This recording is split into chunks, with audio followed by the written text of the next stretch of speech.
Бүген студентлар өчен әйтеп киткәнебезчә аеруча күңелле көн. Студент еллары һәрберебезнең күңелендә аерым бер хатирәләр булып саклана. Иң мөһим вакыйгам, иң зур вакыйгам һәм иң истә калган вакыйгам ул минем тормыш иптәшем белән танышуым. Без 90-нчы елларга туры килдек, узган гасырның дип әйтик инде хәзер. Истә калган дигәннән, мин бик каты үкенәм хәзер. Бөтен дәресләргә дә бәлки йөрергә кирәк булмагандыр, без бик теге комсомол буларак, теге үз җаваплы итеп бөтен дәресләрне калдырмыйча җиргә тырышып карадык.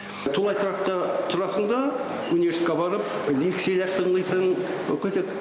Шуннан мин тоттым да, мәйтәм, нәрсә булса да булыр. Мин мәйтәм, бер атна лекциягә укырга бармыйм. Мин менә шушы Сергей Есенинның поэмасын тәрҗемә итәм дип, бер атна буена аны тәрҗемә иттем. Күңелемә яшьли якын булган иске бөкре ситән күренә. Әнә капка, кайчандыр бит шунда, миңа тик 16 яшь иде.